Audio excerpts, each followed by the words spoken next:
Ration ধর্মঘটে সামিল হলো আসানসোলের রেশন ডিলাররা। আজ তারা একগুচ্ছ দাবি নিয়ে ধর্মঘটের ডাক দেয়। দেশ জুড়ে রেশন ধর্মঘট, আর এতে সামিল আসানসোলের রেশন ডিলাররা। রেশন ডিলারদের একগুচ্ছ দাবি দেওয়া নিয়ে এই ধর্মঘটের ডাক।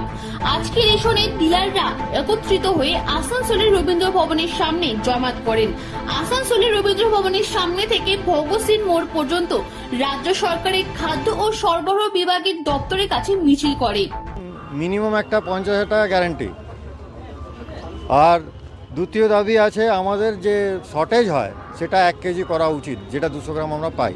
মানে 1 কুইন্টাল সার্ভ করতে গিয়ে আগে 665 পেতাম, 2016 থেকে আমাদের কমিয়ে দিল, বন্ধ করে দিল। তারপরে এখন দিতে আরম্ভ করেছে কিছুদিন আগে থেকে 200 গ্রাম, কিন্তু আমাদের লাগে ওটা বেশি।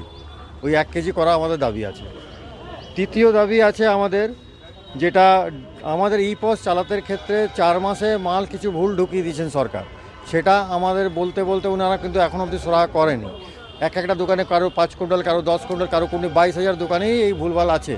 সেগুলো সংশোধন করার একটা দাবি আছে। 16 টাকার কমিশন আমাদের বেড়েছিল, 54 টাকা থেকে 70 টাকা হয়েছিল 2016-তে।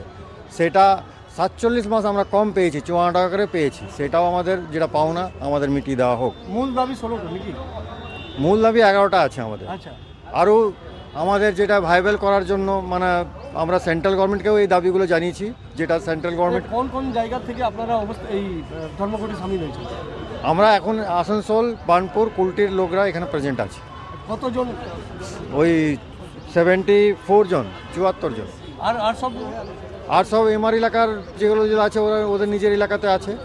আমাদের যেরকম 21,000 দোকানদারের মধ্যে আমি এখন অবধি খবর পেয়েছি 9,000 দোকানদার খুলেছে। আপনারা ওদেরকে বলতে পারেন না, বুঝাতে পারেন না যে ধর্মঘটে সামিল হন?